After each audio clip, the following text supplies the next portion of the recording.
പറഞ്ഞു. ഇനി മാതാവിൻ്റെ ഒരു ക്വാളിറ്റി ഈ സുവിശേഷ ഭാഗത്തിൽ നമ്മൾ കേൾക്കുന്നതാണ്. ലൂക്ക 2:51 അവൻ്റെ അമ്മ എല്ലാം ഹൃദയത്തിൽ സംഗ്രഹിക്കുക. അത് ആട്ടിടയന്മാർ വരുന്ന സമയത്തും ഇത് പറയുന്നുണ്ട്. ലൂക്ക 2:19 മറിയമാകട്ടെ ഇവയെല്ലാം ഹൃദയത്തിൽ സംഗ്രഹിച്ച് ഗാഠമായി ചിന്തിച്ചു കൊണ്ടിരുന്നു.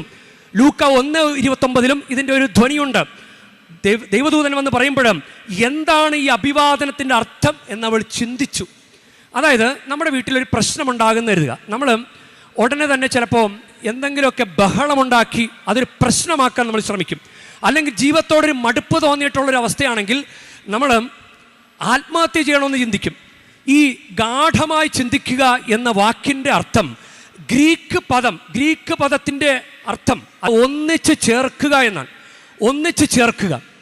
അതിൻ്റെ ഓപ്പോസിറ്റാണ് ചിന്നിച്ചതറിച്ച് കളയുക. ഇപ്പോൾ മകനെ കാണണില്ല, അവിടെ കിടന്ന് ബഹളം ഉണ്ടാക്കി, നീ എന്താ കാണിച്ച്, ഇനി മേലെ നിന്നെ ഞങ്ങൾ ഒരിക്കലും കൊണ്ടുപോകുകയില്ല, നീ വീട്ടിൽ കയറണ്ട എന്നൊക്കെ പറഞ്ഞ് ചെതറിച്ച് കളയാം. പക്ഷേ മറിയം അത് ഗാഠമായി ചിന്തിച്ച് ഹൃദയത്തിൽ സംഗ്രഹിച്ചു. അതിനെക്കുറിച്ച് പറയുക, ഇതിൻ്റെ പിന്നിലൊരു ദൈവഹിതം മാതാവ് അന്വേഷിച്ചു.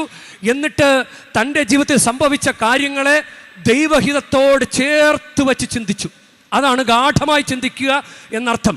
അത് കുത്തിയിരുന്നിങ്ങനെ ആഴത്തിൽ ചിന്തിച്ചു എന്ന് പെട്ടെന്ന് തോന്നും. അങ്ങനെയല്ല.